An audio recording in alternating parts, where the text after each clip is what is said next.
give them an opportunity as we start. So just a brief, quick recap in terms of what we are doing.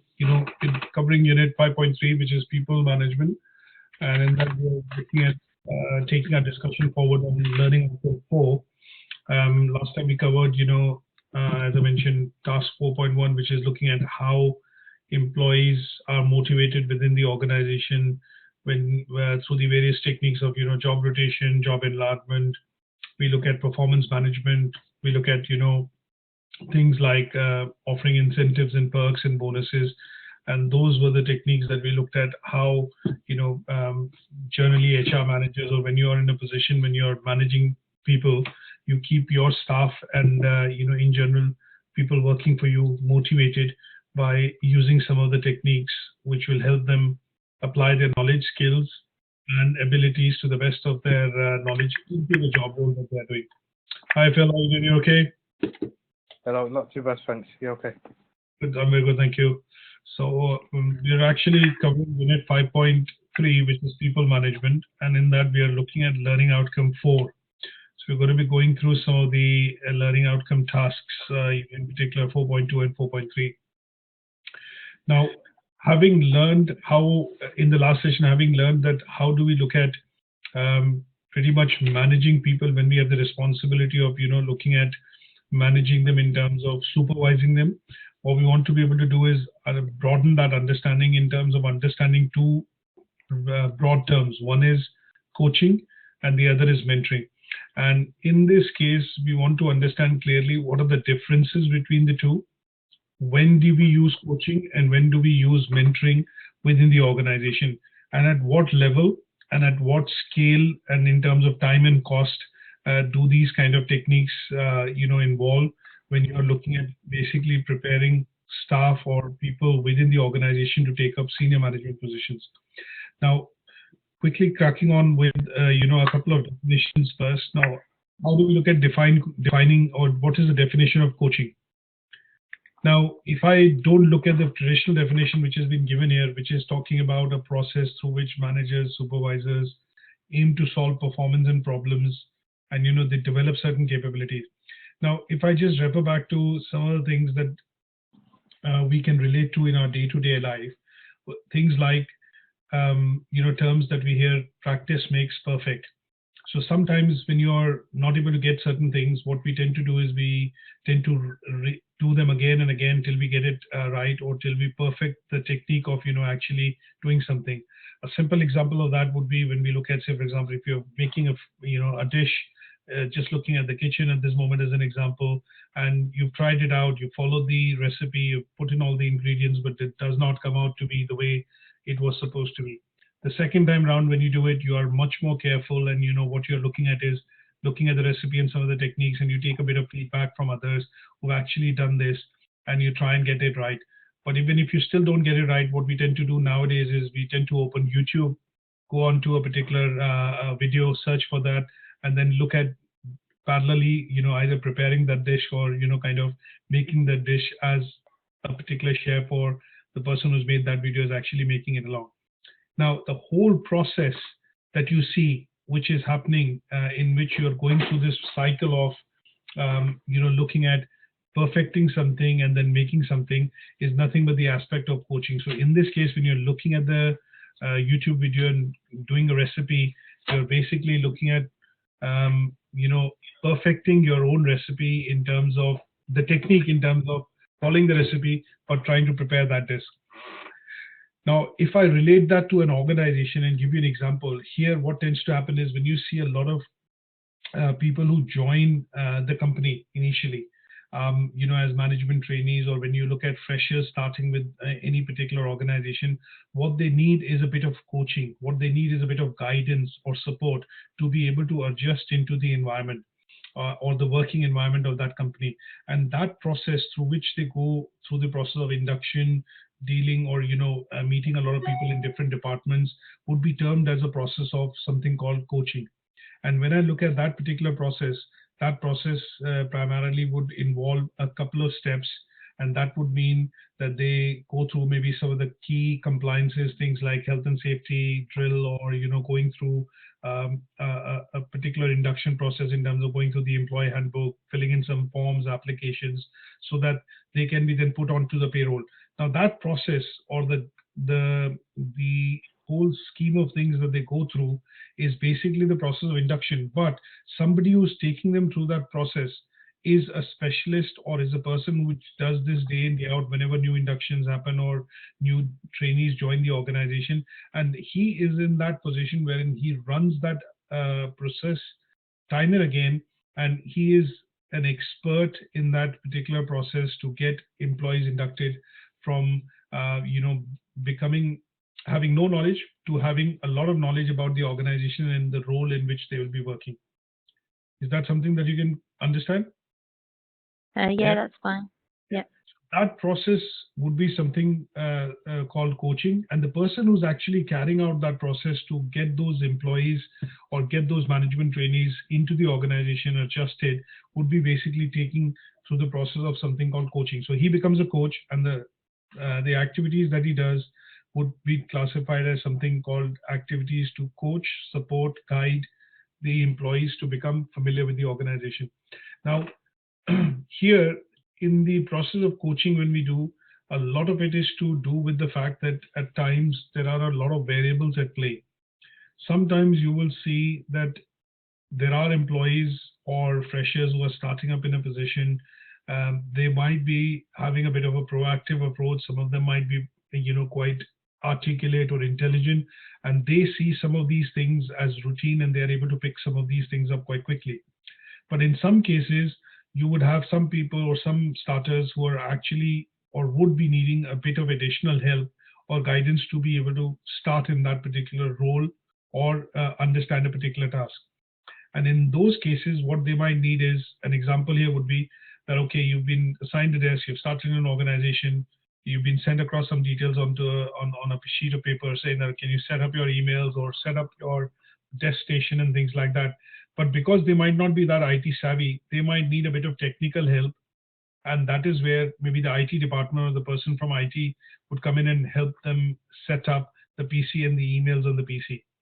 And in the case of personal support, when we look at, it could be to do with the fact that the person might, or the person starting in a particular position might have some specific requirements. And these requirements could be requirements because of, some sort of, I would say, disability, or say, for example, in some cases, they would particularly fall into a category wherein they would need some additional support to be able to get started. And that could be the personal support that they would give. So basically looking at, sometimes when you're in that position and you see a number of staff, you manage a number of staff, you will get to see that some of them adapt quite quickly, some of them would need a bit of help, and some of them need some help, but more than technical or guidance, but they need personal support to be able to finish or get on with some of their jobs. And these all aspects involve the aspect of coaching. Now, the support that is given in each of these three different parameters could be, it could be dependent on time. In some cases, that support could be ongoing. An example could be one of your colleagues which has worked with you in the organization has met with an accident, and because of which, there's a bit of a challenge in terms of mobility. And that would be a personal support that he or she might require, but for a particular point in time. Say, for example, reaching out to the photocopier or maybe getting some of the things done. Technical support could be limited to getting something started, and that could be something which can be resolved at that point in time or in a particular phase of time, but after that you're on your own. But in some cases, some of the individual support which is given could be that it tends out to be a bit of a challenge. And in those cases, you will see the individuals being, because they are proactive in their approach, they are able to kind of pick that up, and given the right direction, they are able to carry it further themselves. Now, look at a definition, how to differentiate between coaching and mentoring. So just let's look at the definition of mentoring. In the case of mentoring, what we look at is, this is something which is more of a, tacit or sticky knowledge. Now, what that means is primarily that mentoring is to look at basically talking about, something that the person might need advice or training on before they can independently carry on with that role. Now, in coaching, what you're doing is getting them started, and once they get them started, they have the skills and the knowledge to be able to do that work on their own. But it is to get them started. But in the case of mentoring, what you're doing is you're continuously training or providing guidance to a particular colleague or someone who is taking on some additional bit of work or maybe a task which they do not have any prior experience on. So this is something which involves transfer of knowledge. So for example, you might see in certain situations that you have a colleague of yours who works with you, but as the time progresses, you gain a lot of experience within the job that you do. It could be, say, for example, say something to do with, say, account management or a sales related job, but you get hold of various tools and techniques that you require to be able to sell the products and services.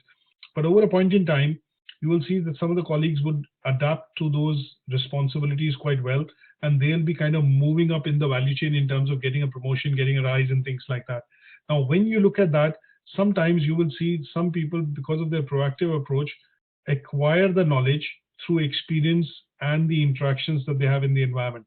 But in some cases, some people will require training and development or continuous training and development to be able to acquire that knowledge, and that is where the process of mentoring will come. So in most cases, we use the word mentoring when people are being groomed or prepared to take up senior management positions or senior roles or advisory roles within an organization. And that happens because they have a lot of knowledge that they have accumulated over the years because of working, or because of say for example picking up skills and knowledge which has been transferred over to them by their superiors.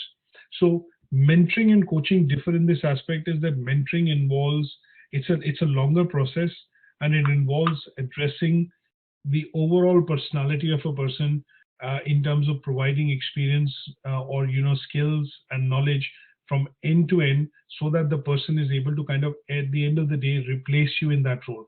So when you look at coaching, you're managing, you're primarily looking at hand-holding, providing guidance or support for a certain period of time. But in the case of mentoring, it's a longer process, and that process looks at overall doing a transfer of skills, experience, knowledge, so that at some point in time that person is able to take up that role independently of the person who's actually coaching him or who's actually grooming him to take up that role. So that's the difference that we say between coaching and mentoring. Now, if I have to expand those differences into looking at, into some sort of a tabular format and make it much more clear, what we look at is, where do we have coaching? Where do you apply coaching, and where do we apply mentoring? So if we look at understanding those two areas, we can come across to understanding some key differences. Now, some of the key differences could be in terms of goals. Now, when you look at mentoring, they would have typically something called a very strategic role. So if you see a person being mentored to take up a role as a chief marketing officer or a chief HR manager, chief HR person, they will go through a longest process of looking at this goal, that that person will step into this role 18 to 24 months down the line, but will need to work with this person very closely. And that position, before he takes that up, and that particular time frame would involve the process of mentoring. But if it's coaching, it could be done for a specific skill or for a very specific task, and after that is imparted, or that is something which the employee is able to acquire, the coaching process would stop. So it is a short-term versus long-term process. It is tactical versus very strategic process. So when we talk about strategic, it's mentoring. When you talk about tactical, it's coaching. When we talk about short-term, it could be coaching. And when we talk about long-term, it is generally mentoring. Now, in the case of organizations, when you look at organizations like Chartered Institute of Professional Development, CIPD, or these kind of voluntary organizations, here, what they do is, if you're a member of this organization, what they tend to do is, if you attend a number of sessions, you do a lot of professional development, they tend to give you opportunities to pick up a coach so that you're able to kind of coach some of the other members of the organization to get into and understand the key aspects of a particular role, say the HR role. So in those cases, when you look at the process of coaching, you will normally see people volunteer to become a coach, or in some cases, they are asked to become a coach because they are in that position within the organization wherein they are able to influence and they have that experience to quickly transfer the skill set required for an employee. An example here, so if you look at, say, for example, mentoring, in this case, sometimes you will see that you have to kind of volunteer to become a mentor, and you have to take, because you're looking at transferring certain skills, you undertake, certain mentees, and in this case, proteges or mentees, as we call them, you will need that process to be continuous, and it will be over a longer period of time. An example is that sometimes when you're in a training session, and your trainer will ask a few questions or get you into some sort of an icebreaker or Q&A session, he will always ask, can I get 2 volunteers? So in that case, because he is a coach and he has the articulation or the the knowledge and skills to be able to impart that training, that person is treated as a coach in that room. And when he asks for volunteers, what he wants to be able to do is run that process or that activity with the volunteers, so that then he says, okay, why don't you go in your groups and you run this activity as you've run it with me. But in the case of mentor, it is not something which you will normally see within that training and development program, but you will see it in as a process wherein the person essentially would be working or will be attached to that particular person for a longer duration, and the person who's mentoring is in the mentoring role will essentially monitor the progress of that person with some periodic professional discussions or meeting. So there's an essence in terms of differences when you see the application of the 2 roles, which tends to happen. And generally, where you will see mentoring being long-term and coaching being short-term. Now, coaching is, as the next point is, coaching tends to focus on immediate problems and opportunities, but mentoring tends to focus on long-term. So, as I explained the point, it is something which you're looking at taking up independently or replacing somebody in a longer term, and that is where the process of mentoring will be involved. Now, in terms of coaching, you will see that relationship. If I look at a description or a type of characteristic which is relationships, you will see in most cases, if you work within a department or you work within a particular function, you will see that your line manager would more or less be your boss and more or less be your coach, because he's considered an expert, and because he's reached that position in his career wherein he's become a line manager, or he has the ability to be able to manage people, or is heading a particular department. That has happened primarily because he's had the experience over the years in the organization, and then he's able to get into that position wherein he knows ins and out of that process, and that is why he becomes the head of the department. And to a certain extent, because he's the head of the department and he is the one who directly supervises you, he tends to also be your coach, because if you get stuck or you're not able to deliver something on time, or you are facing some problems, that is the first person that you go and approach. So in a sense, your boss at times, who's your line manager, is essentially going to be your coach. But when you look at the mentor from a relationship point of view, a mentor is rarely your boss. Typically, because of the conflict of interest and because you're not in a position to replace that person, going through the process of mentoring, here the person who tries to get you into that role is going to be somebody different from the department or from a different department. And that is where you are not in a position to replace him. So there is no, let's put it this way, no, the word that I don't want to use is animosity, but essentially there are no conflicts of interest or, common areas wherein there could be conflicts which could occur. And that is why the person who is always in a mentoring role is from a different area or a different department, so that he is effectively able to work with you more or less like a friend rather than a boss. Is that okay? Yeah, that's fine. Okay. Now, There are some, obviously myths that we look at in terms of coaching, and that is something which is just reading now. Sometimes we do get to see people who get into coaching positions. An example which I will explain is that you get to see that people pass on or not pass on. They will pass the opportunity to rise in their career because they feel within the HR department they are at the right fit and at the right level to be able to handle that role and that position, and they love doing that job. So you would see people who are quite career conscious. They tend to kind of move and get the experience, work within different roles, and they tend to move to different functions. But people who get into coaching are people who typically love this job or love the idea of actually imparting skills or helping others to be able to take up those skills. Now, this is generally a myth. Now, when HR department in particular looks at giving the responsibility of coaching, for example, the person who's responsible for imparting skills or basically responsible for training and development, they tend to look at people who tend to be experts or domain experts in their field.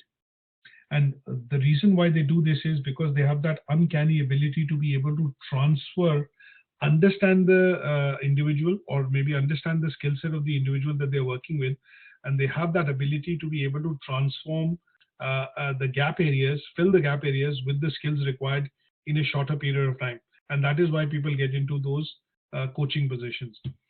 So similarly, when we look at understanding why people become a coach or why they're given this particular role to become a coach, it tends to be that they have more than one characteristics or strength areas to be able to help other colleagues out or other individuals out in the organization. So these people are people who tend to be generally quite aggressive. They tend to be quite ambitious. They tend to be, jack of all trades. They tend to be experts in certain areas wherein they are assigned tactical tasks to be able to train, impart, deliver certain skills so that the company actually or the organization overall benefits. Now, to a certain extent, when you look at an example of, say, any football team, and you pick up the example of any football manager, you would see that they have been players themselves or they have played for certain clubs in the past. And if you look at, say, for example, the Pep Guardiola, or you look at Jose Mourinho, you look at Arsene Wenger, now they have played for certain clubs in the past. They've come through the ranks of being a player, becoming an assistant manager, and then a manager, and successfully managing a few clubs. Now they have different qualities, which because of these different qualities, things like being the player, understanding the player mentality, having that skill set of work through the ranks of getting to a coach, and then they have the ability to be able to understand how teams can be put together, how different types of individuals can be put together to create winning teams, and they are able to show leadership. They are also able to develop leaders within the organization, and that's how they are able to better manage. Now, some people will have a different opinion that, okay, the coach or the football manager is not maybe the most powerful person in a particular club. Some people see it as the owner of the club, the chairman of the club, things like that. But the coach has a very distinct role which nobody can take because of the experience they've had over the years, and that makes them kind of, to a certain extent, irreplaceable part of that setup. So there are some of these myths that we look at when we look at coaching, because they tend to be considered, and there's a bit of an overlap which happens with mentoring. But as long as we understand the differences and we're able to relate them in this category of where coaching is relevant and where mentoring is relevant, it should be easy to understand that, okay, if I give you a situation, you would clearly know that this is a situation which involves coaching because you're looking at short term, you're looking at quickly imparting skills or transferring experience. And because you're looking at not managing that for a longer period of time, you're in the position of being a coach. But to a certain extent, when it involves longer term, longer activity, somebody who's looking at replacing you or taking up your role or your position in the organization would tend to be, somebody who's getting into the mentoring role, and the person working with that mentor would be more or less classified as something called a mentee. Now, What are the benefits of coaching? Now, the benefits of coaching are that, one of the key things that we look at is coaching helps develop the key skills and, knowledge required by individuals within the organization. And sometimes to impart that knowledge and skills, a lot of organizations focus on, doing a lot of training and development. And the training and development typically is done because they want to develop knowledge, skills, and abilities which can easily be taken by individuals within the organization. The example here that I would give you is if there's a new health and safety standard which is going to be implemented. Now, what will tend to happen is in the organization, you will see that a few employees from each department would be chosen or will be designated, and they will undergo some sort of an external training to get, to get used to the new standards being introduced in health and safety. Now, once they get that training, they will come back in and they will be required to do training for their own departments or the other set of colleagues to bring them up to par with what are the changes being implemented from a point of view of health and safety. And because this is looking at developing knowledge, skills, and abilities, this is done on a build to transfer basis. That means some employees will do the training. Once they've done it, they'll come back, they'll train others. And once they train others, the others will actually train the whole department. Now, the other benefits that we look at are things like sometimes when you look at overcoming performance problems. So typically in situations like when you are dealing with customers or when you are dealing with customer services, you tend to see that some people tend to react in a specific way, and that tends to bring the whole performance of the team down or does not help you reach the objectives. Now here, what they do tend to classify is that you're having a performance problem, and then what they will do is the manager would typically say that could you, shadow this particular person and pick up some of the key things which, where you're going wrong. And the idea is they want to help that individual kind of overcome the problems, get that skills which are not present, or maybe cover those gap areas. And that is why it helps. Sometimes you look at that concept of shadow, shadowing the other person. That means you have a main job, but you're also kind of following the other person to try and pick up a few skills or few, areas which are gap in terms of knowledge to be able to benefit from the process of coaching. Coaching is generally looked at, it increases productivity because the moment we look at knowledge, skills, and abilities, KSAs, we are looking at primarily increasing productivity within a particular department, organization, or, a setup. They also look at, obviously creating favorable opportunities for people to get promoted. That means sometimes you will see if the performance of the individual becomes better, you will see overall the team performs better. And if the team performs better, you are in line for bonus incentives and things like that. And if the person is performing regularly and is able to kind of, do all the duties expected of him, you do see that the benefits of coaching can easily be, analyzed, and that helps create opportunities of promotion. Now, sometimes organizations also look at coaching as a process to retain individuals or increase what you call employee retention. And the reason that is done is that if there are people which have extensive knowledge within the organization and they tend to have that knowledge and they tend to be in a position wherein sometimes you get to see that if you've attained a particular, let's put it this way, a specific role in the organization, what you will get to see is that if there are no opportunities for further promotion, the HR department would typically put these people into coaching responsibilities. And the idea there is that they want to give them indirectly some additional responsibilities to retain them in the organization, because they have been successful and whatever they have achieved needs to be then imparted onto other colleagues or other employees within the organization. And coaching in general, fosters a very positive work culture. That means if you have coaches, people who act as coaches, sometimes you will see that people, if they have personal problems, professional problems, rather than discussing with the immediate boss or in some cases, with colleagues, what they will do is they will approach their boss or somebody who's in a position who's able to kind of lend their ears to and then listen to the problem, and they kind of give them indirect or direct solutions to be able to address that problem. And this then looks at the culture of promoting some sort of a positive work environment within the organization. So you will get to see this particular concept, the last one, which is fostering a positive work culture in organizations which are service-oriented organizations, especially financial services. You will look at retailing services, wherein you will see a lot of new employees, go up to their seniors, or they go up to their colleagues to be able to, when they face problems, to be able to, kind of look at them or look up to them essentially for the purposes of getting some speedier solutions, because sometimes you do not approach others because it could be a situation where you feel a bit embarrassed or things like that. So it kind of promotes positive culture. Now, there is a key relationship between looking at coaching and performance appraisal. Now, sometimes when you look at performance appraisals, you will see that if the HR managers within the organization, assuming you, say for example, put on the hat of being an HR manager within the organization, and when you do appraisals across the year, you sit with your line manager and the HR manager is sitting with you. You tend to get sometimes you tend to see that they recognize that you've been doing exceptionally well in your job.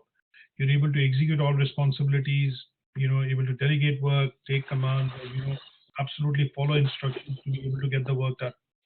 Now, in those cases, if you're having a great performance appraisal or you're achieving targets year on year, what they tend to do is they identify you as a potential leader or as a potential person who could be given opportunities to become a coach within a particular section or within a particular department within the organization. And the reason they look at is because you have the experience, you're doing well, they want to give you additional responsibility. And that is where what they do is sometimes organizations, when they do what is called CAPs, corrective action plans. So if there are slippages in quality and standard, say in the case of health and social care, or within the quality procedures within the organization, they normally tend to put something called CAPs, corrective action plans. And when they put corrective action plans, you will see that people who tend to get into these positions to manage those CAPs are people who have had great performance appraisals or are performing exceedingly well, and they then get the opportunities to be able to become coaches or become or take that leading position to kind of work in work as a coach to solve those problems, or look at that problem, the whole process of getting problems or importing skills if required to bring that person or colleague or department up to speed. Now, coaching could be a four-step process. Now, four-step process looks at basic step, any process that we look at, and if you look at any, particular concept that we study, it'll always have a process through which you go through. And coaching involves four steps: preparation, discussions. Sorry, it also involves sometimes you become an active coach and a passive coach. And then there is a bit of follow-up which tends to happen once you've delivered this. Now, a typical example to understand this process of coaching would be when you look at, a typical role like training and development manager within the organization. So when you look at the NHS, or when you look at a particular setup within the NHS, you normally see a person having a particular role wherein that person is responsible for continuous training, continuous development of the other individuals within the organization.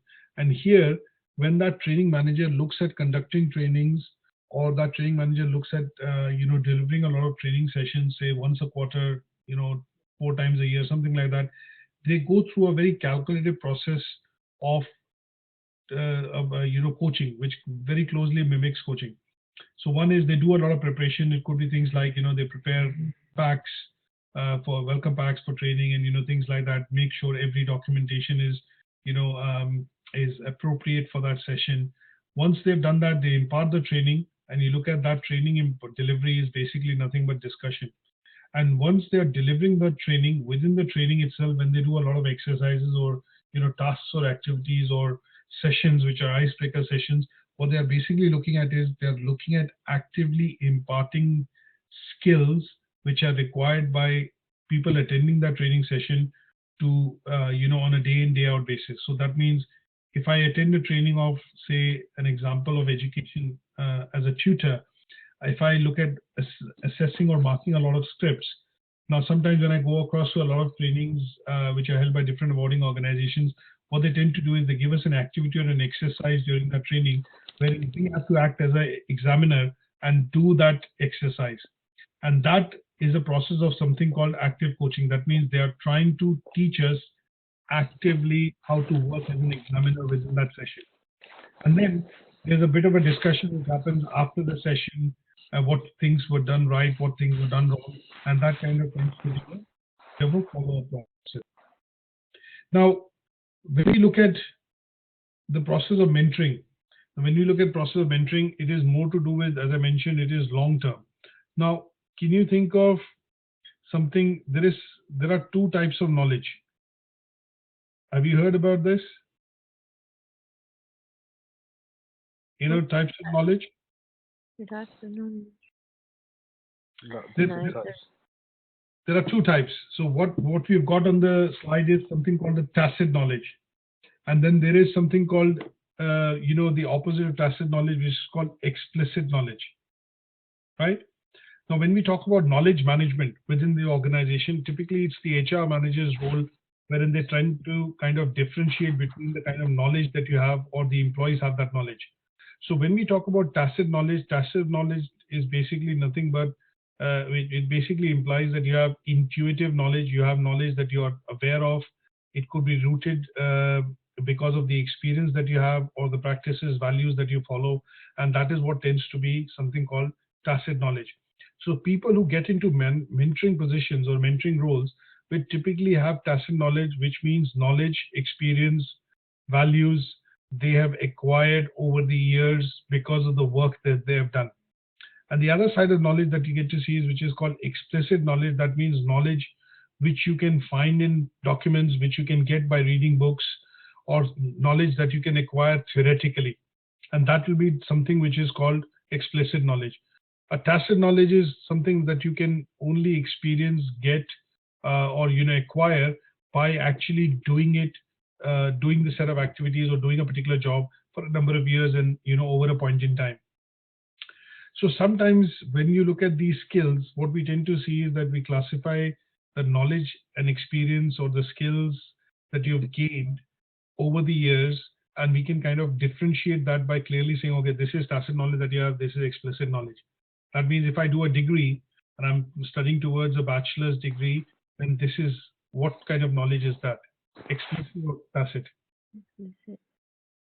That's correct. So it's explicit knowledge.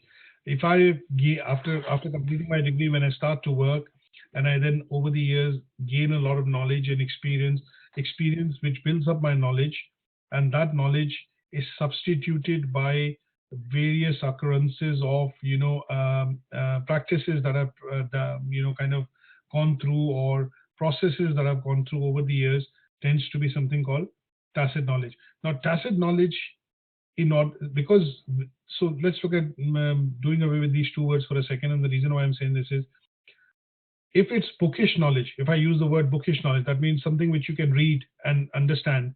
That knowledge is easy to get, because what you can do is you can read something and you can get that knowledge and you can do it on your own. So for example, sometimes you buy something from IKEA, for example, you assemble the furniture, you look at the manual and you're able to pretty much do it. But after a point in time, if you buy something from IKEA and you bought something of a similar type, you sometimes do not need to look at the manual to be able to assemble that piece of furniture. What you tend to do is you do your knowledge, because you know what kind of things come along in the IKEA furniture, and what kind of equipment you need, and sometimes you're able to put it together, and that putting together of that furniture may be slightly quicker, or you do not need to refer to the manual. Do you see the difference? Yeah. Yeah. So in the case of explicit knowledge, it's the first time when you buy it, and it's a big piece of furniture, you don't know anything about it. What you tend to do is you tend to follow, the instruction manual and then try and assemble it. But if you've done it once or you've done it a couple of times, what you tend to do is, okay, you have the manual, I know, you keep it aside, but you only troubleshoot or look into the manual when you're kind of facing a problem or you're troubleshooting. And what you do is you tend to assemble the furniture primarily through your own knowledge.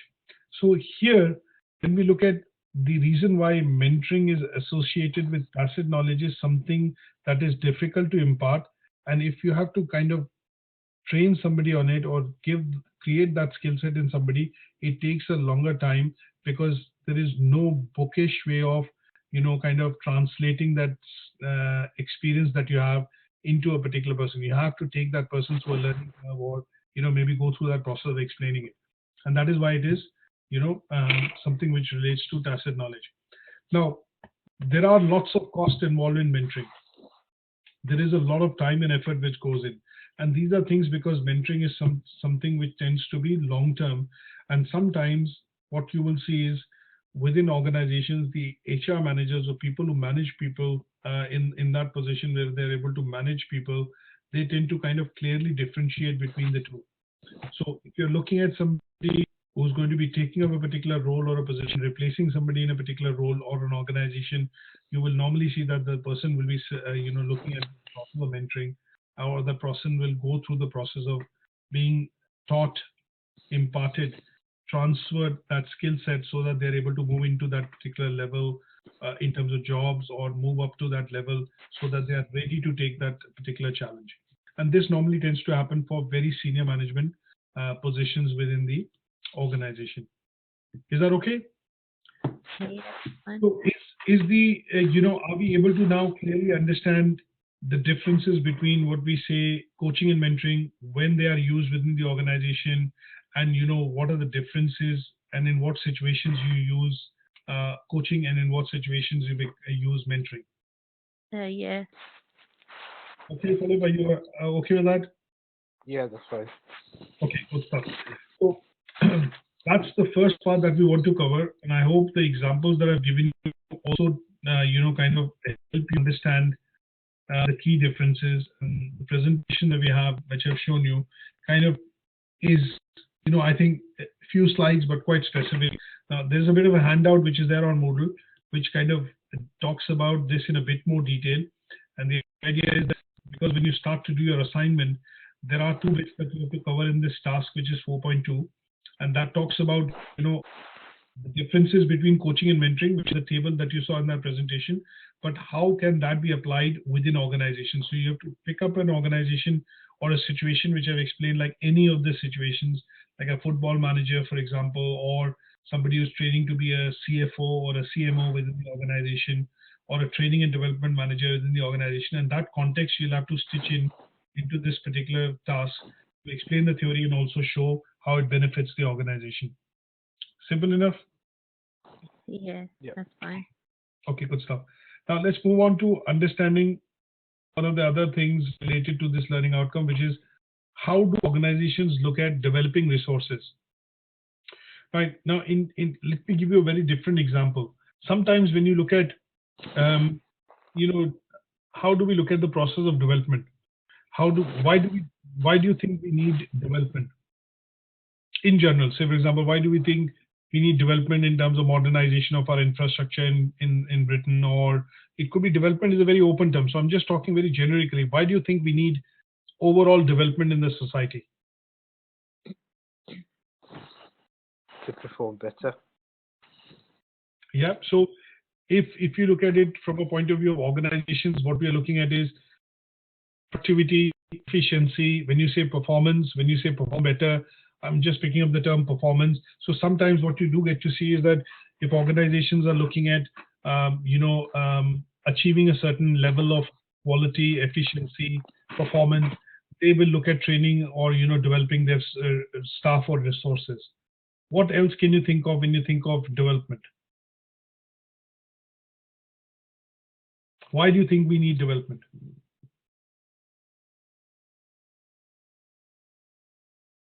To better your skills. Okay. Yes, that is also correct. So if I pick that up, what you've said, and generalize it, that sometimes you will see that, if you are in a particular situation or a position and you are trying, or you are stagnating, that means you are becoming stagnant at that position. What in the organizations or the HR people would do is they would look at giving you the opportunity to develop, move along with times. And that is where I think development is a wide term, but I'm trying to relate it to the organization's objective here. So sometimes you would see people who become they stay at the position at which they are. They're not able to learn new skills, as you've said. And sometimes when the organizations are looking at improving performance, what Phil, you have said, what they do is they look at the process of development. And the process of development can only be, it is a continuous process. It is not something which can happen overnight. I take a pill and I'll develop that skill. No, it won't happen that way. So the process of development within the organization is a gradual process, and this requires time, effort, money, investment. And what the HR managers tend to do is they go through this process, they create a cycle or some sort of a plan which is consistent across the organization, from a point of view of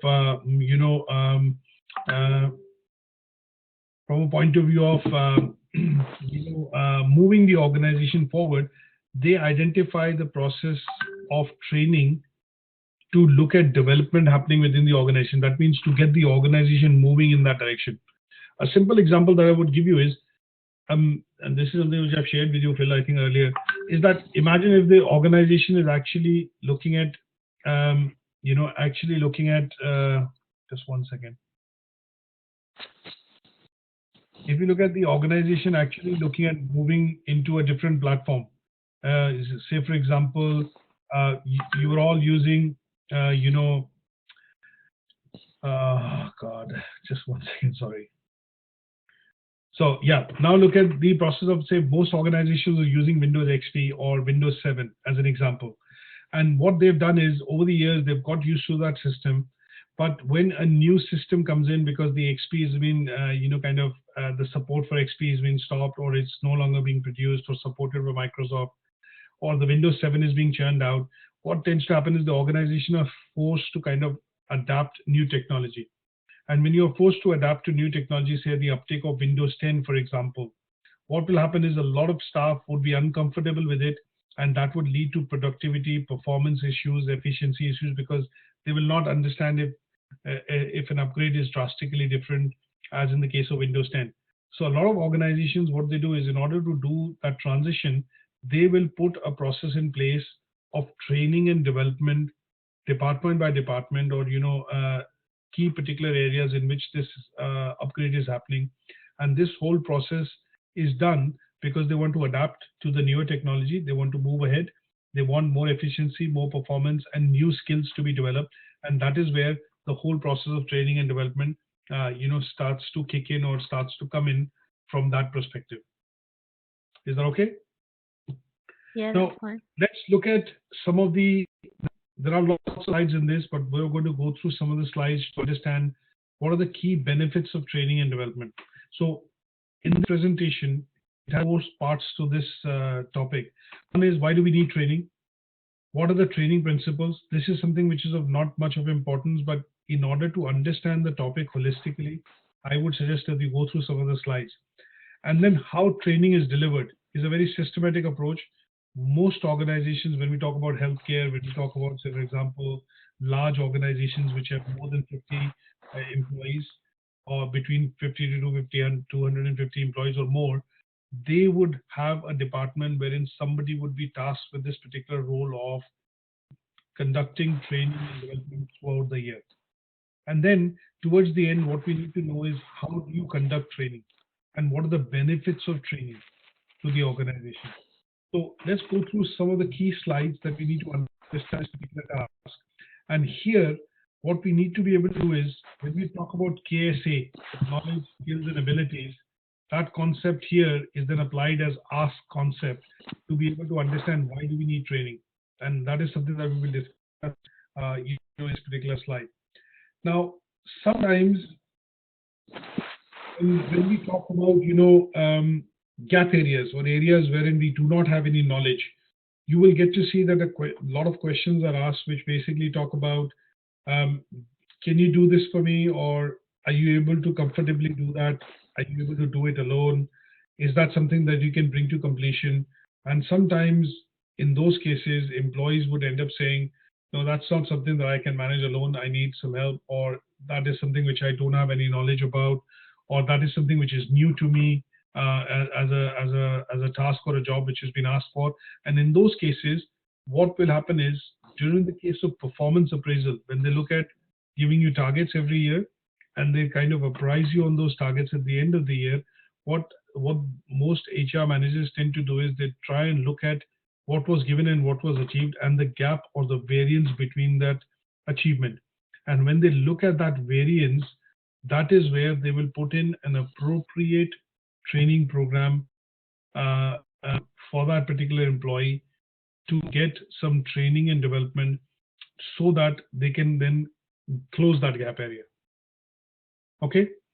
Now, an example that I would give you is, say, from my own organization's perspective, when we look at a lot of tutors who work with us, sometimes we do see a lot of tutors are very good in terms of their concept, their knowledge, the background.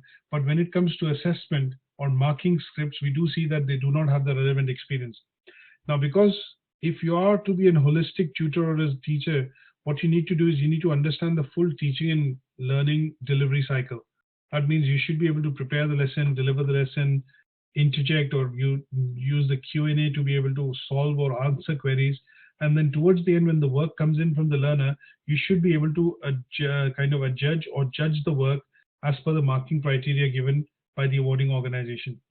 Now, when sometimes we do feel that some of our tutors are struggling, what we do is we put them into a bit of training and development to do an assessor course.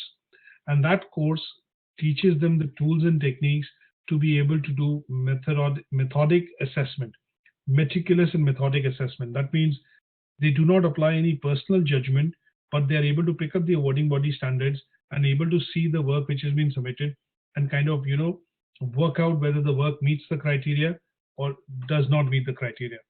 Now, this area, in terms of the gap, is picked up when we do teaching observations. Okay? And when somebody senior enough in the team is able to do some teaching observations, they are able to pick out areas of a gap. That means which could be in delivery, which could be in terms of, the concept or maybe the knowledge. And those gap areas are then filtered or channelized into something called a plan. And that plan could be a personal development plan, which is a PDP, or it could be something which is related to career professional development. So that means you've been a teacher for a number of years and you want to get into the assessor role, you want to get into the quality manager role, you want to get into a higher role like being a principal and things like that. You go through this whole cycle, but at every interval or at every stage of your experience when you work through the years, there are areas which somebody is able to pick out to be able to improve those areas, and those areas are called gap areas. And that area, when it is identified, the role of the training and development manager is to kind of appropriately then provide training to that particular person so that that gap area or that area which is lacking skills required to do proper assessment is actually filled. Is that okay? Is that clear enough? Yeah. Is that clear enough, Sadia? Yeah. Was that example clear enough for you to understand why do we look at the concept of training and development? Yeah. Okay. Now, if I have to extrapolate and kind of give you an example of that same situation within an organization, so be it the NHS or a business organization, here what we will say is that in some cases when you see gap areas in terms of customer service, or when we see a bit of gap in the sense when we look at organizations wherein there are key deliverables or key standards being missed, then in those cases what we do is we have to identify those areas, and that identification is done during the performance appraisals. And once it is done, if the person has that does not have that skill, then the training is organized, or a training and development program is organized or put together for that particular person to be able to get into acquiring those skills. And that is where what we get to see is that training and development within an organization becomes important because of the process of appraisals and the identification of gaps. The organization is able to then put appropriate programs in place to be able to do training that person or that different or whatever it is. Now, let's understand 2 or 3 things. Now, because we are looking at understanding the benefits of training, we need to know what is the importance of training. Now, sometimes you will get to see that if people have to work in a specific role, they need to be experts to be able to work in that role. And they have to be able to then deliver quality of service in terms of delivering that particular responsibility. So when you look at car dealerships, when you look at taking your car across for a service, because the people who are looking at managing service for that product are seen to be people who have had appropriate training or are qualified engineers, that is where they are able to kind of then service the car and then primarily able to um, give you the quality of service required when you take that product across for servicing. So importance of training is that sometimes you will see that people have to have a particular standard of service that they need to be able to deliver to their customers, and that is which because of which they require training. Now sometimes you will see that training is also required because there are newcomers or people who are actually coming into that role. So people joining a particular position or coming into a new company or an organization would need a bit of training to get adjusted to the environment or the roles and responsibilities that they're required to do. And that would also require training. And that example which I gave you was that if a new employee joins, you're basically looking at taking that employee through the process of induction, enrollment, various procedures so that they become comfortable with the environment. Now, training is also required when we look at refreshing, sometimes concepts. So in the case of, for example, health and safety trainings, which a lot of individuals get into, if they're responsible fire marshal or a health and safety person in the organization, they need to go through that training so that they have that knowledge which is up to date, required to be able to perform that function of a fire marshal or a health and safety or a first aider within the organization. Now, training sometimes is done because you're trying to learn new skills or learn to, use new technology or products, and that is why sometimes you also require training. The example of Windows 10 within an organization that I spoke about a bit earlier. Now, sometimes you will also do trainings because it minimizes risk. Let's look at the fire drills as an example. Why do we do fire drills? We know that there is not a fire, but we do these drills because the idea is in the event of a fire, we need to have enough experience to be able to, go towards the exits or kind of, get into a position which actually saves life. So training in those cases, if you do a fire drill in the organization, whether it happens once a month, once a quarter, once in 6 months, is done because they want to ensure the organization or the people responsible for doing that drill, they want to ensure that people in the event of fire know what to do and where to assemble, and so that it saves lives. Now, training sometimes is also an opportunity or is a window which a lot of organizations do towards the end of the year in order to get feedback and to make improvements. So sometimes when you do appraisals, you will see that some organizations follow something called a 360-degree appraisal. That means the main appraisal happens with the line manager, but in order to get in order to get feedback from peers or from colleagues and from seniors, most organizations nowadays, which are the millennial organizations, what they do is they do a concept or follow a concept of something called 360-degree appraisal. Because the idea is they want to see the person working in that role, not just from a point of view of the position or the title the person holds, but also from a point of view of how peers perceive you as, how your colleagues see you as, and how superiors see you as within the organization. And sometimes, in order to get this feedback, a lot of organizations tend to kind of organize annual training events. And what they do is they break you up into a lot of groups. And in those cases, you are supposed to do training or you get into a training program which is relevant to your department or the type of service your department actually provides within the organization. Training also helps improve communication and relationship because sometimes trainings, team building exercises, as you know, and some of these events which are put together within organizations is to develop synergies within the types of individuals that work within a particular team or a department.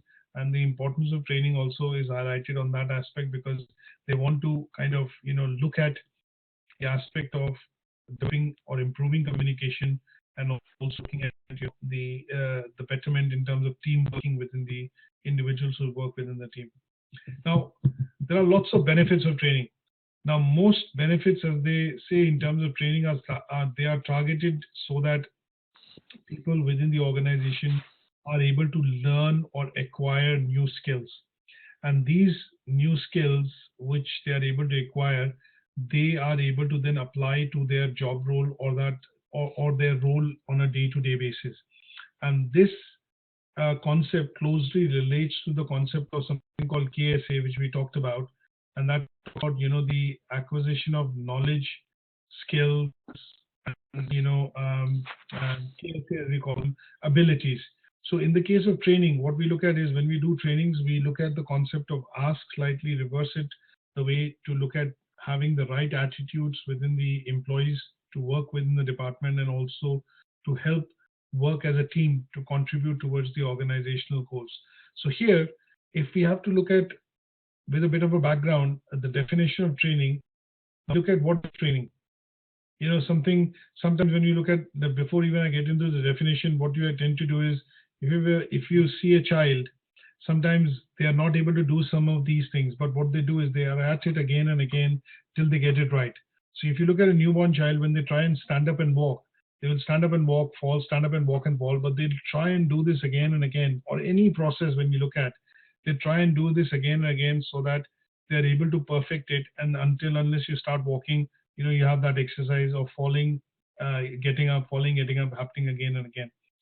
So when we look at the process of training, what we're looking at is it's a very systematic process, which is well thought of and is well documented. And there are things which are happening in the background, which makes it a process through which, when it is run or when a training is imparted, the desired objectives of attaining skills, knowledge, and abilities are, achieved within the organization or within that particular individual when a training is done. And this is generally done by the HR department or human resources department.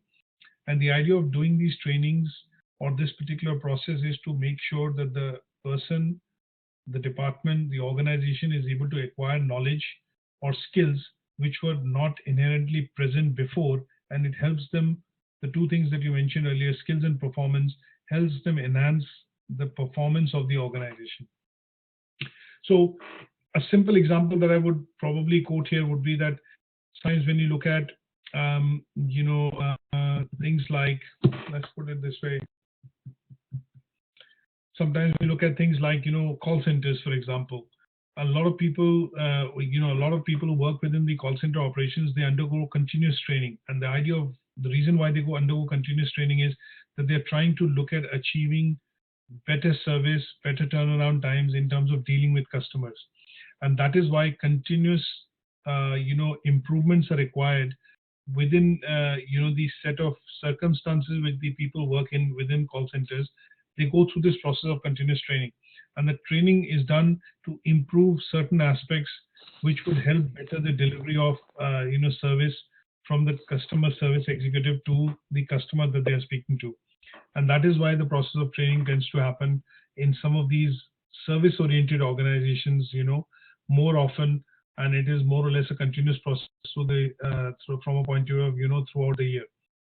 Now, models of training and things that I'm going to skip because they're not directly related to the task, but it is a good read that you can go through in the presentation. And then I'm going to come up to something which is looking at, the direct benefits of training to the organization and what that and how that be implemented within an organization. Now, when we look at, putting a plan together in terms of, going through a particular process, and that is looking at training and development, an example would be, which I would ask you to correlate to, is sometimes you get a speeding ticket. And if you end up getting a speeding ticket, what tends to happen is, if it's something that you have got, for the first time, normally instead of getting 3 points, what the DVLA does is they send across something to you in the post, which they say, okay, if you attend the training and pay a certain amount of fine, I think it's 60 or 90 pounds, I don't remember, but what they tend to do is they put you through a training program and you tend to avoid those points coming in onto your driver's license. Now, the reason why they suggest a training could be because of various, things which are in the play in the background. It could be for new drivers who have never had or never committed an offense, and because it's the first time, they would put you through the training process. In some cases, if you've only exceeded the limit of speed.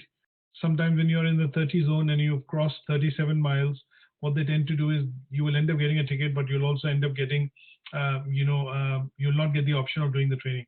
But if it's less than 37 miles, you can request for a training session rather than getting the 3 points. So there are various circumstances that you get to see that DVLA will look at analyzing before they will give you that option of taking the training rather than taking the 3 points and the fine.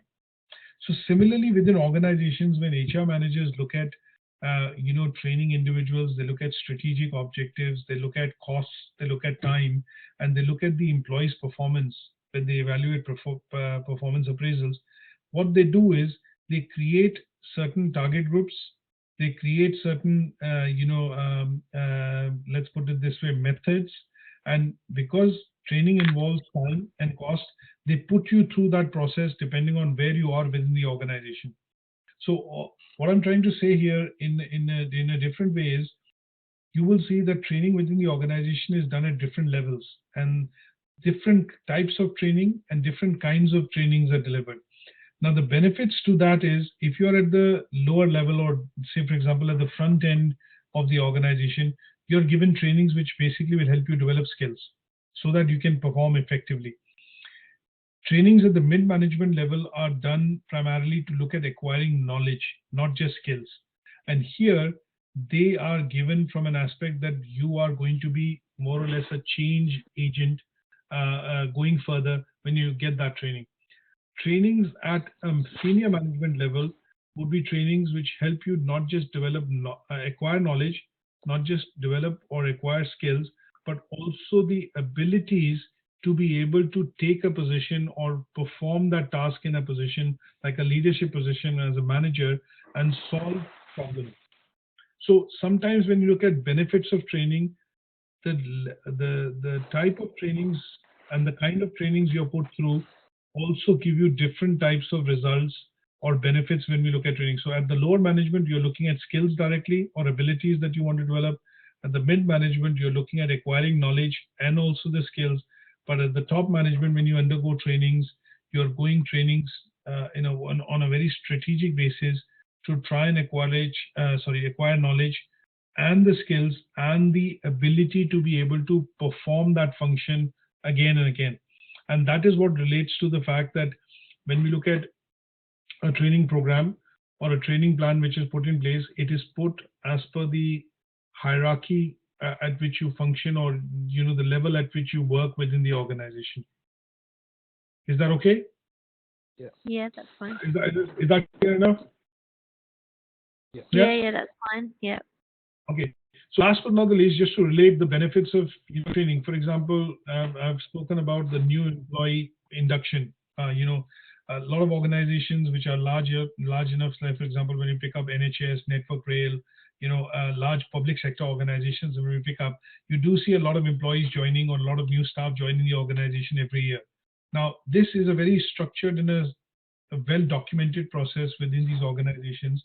And in order for them to enable the new staff joining to perform at their utmost capacity, or to achieve that efficiency which they want from that person coming into the new role, what they do is they take the employee through an employee orientation program. And that could be things that they want to kind of do it in a span of a day. Some of the large organizations do it across a week. Some of them would stagger the activities and do it on a monthly basis. That okay, this month you're looking at this month you're looking at that, and they take them through that program of orientation to try and help them get into their role and become as effective as quickly as possible. And an example of that to understand would be employee orientation. So the first day when you join, you may be joining a particular department. So if you're joining as a sales executive, you're looking at more or less the induction orientation happening with your line manager. It could be your general manager. And you basically go through some of the activities that he tells you, like a speech, a bit of a talk and a handshake, and then a bit of background on the company through a slide or a presentation. And you're asked to go through a particular show reel that you view or watch, and that gives you a bit of background. And because you're joining at the front end or at the front level at the lower management, they will take you through basics of understanding if you work within a warehouse, a big office. In the event of a fire, they'll take you through the fire drill and basic activities of the health and safety thing. And then what they will do is they'll tell you, okay, these are the basic things, do's and don'ts, and that's it. And you're kind of inducted into the organization and you get into your role from day one. If you're joining at a manager level or a senior level in the mid management, these set of activities tend to happen on the first day, but you then also tend to sit with other people within the organization to understand their role, how you will work in terms of with them as a colleague. And in some cases, you tend to get some time to interact with your peers as well or the team that you manage. But if you're joining at the senior management level, and assuming you're working in a large organization, say something like a consultant or a head of department within the NHS, what that person would do is, if you're joining at the head of cardiology or say head of, say for example, say any other department like gynecology and things like that, what that person would do is the first day he would spend within, with the team. The second day he will go and see the department and some of the other colleagues. The third day he might go and interact with some of the other colleagues, which basically do frontline duties within that department. And the idea there is that person, because he's in the management position, he then has a staggered employee induction or an orientation to get adjusted into that role. And that stage of that training that he goes through, which is staggered 3, 4, 5, 6 days, tends to happen within a senior management role. And what you see as a benefit is because that person tends to now clearly know the ins and out of what the employees do at the front line, what the managers or people do in the middle management, and how the people in the senior management and the senior roles actually function. That person needs to be aware of all the 3 different tiers of activity. And that is where the employee orientation program could be 1 day, 2 day, or a longer orientation. So some of these benefits of the training and development are realized over a point in time, because depending on how you've gone through that program or the orientation, you would see that the person would acquire inherent knowledge by meeting and interacting with a lot of people within his department, across or in other departments, and that will help him settle into his role quite effectively. And that is where you realize that the organization gets the benefits of having found somebody who has the relevant skills, but also has the experience to delegate, work with members, and understand the ins and outs, or the let's put it this way, the limitations of his people that he works with or colleagues that he works with. And he or she in that position is then able to get the best and the most optimum performance from his staff. Okay? Okay. Good stuff. So what I'm going to do is I'm going to stop here, and then I'm going to try and send you 2 handouts, one for learning outcome 4, which will be specific to task of coaching and mentoring, and the other one will be looking at the benefits of training within the organization. And here, what we are looking at, the aspect of picking out from a point of view of the assignment activity will be how organizations use training and development to bring out benefits within the organization from a point of view of productivity, performance, looking at acquisition of new skills, and to a certain extent, if the organization performs well, how do they look at, achieving objectives, or in some cases, even meeting, compliances. In the case of NHS healthcare profession, what we will look at is some of the training and development is done to meet compliance, essentially, that you are having up-to-date skills and knowledge required to be able to be effective in your role. And that is why training and development is important. But in the case of businesses, it could be looking at increasing efficiency and productivity. And that is what needs to be brought out, for the task 4.3.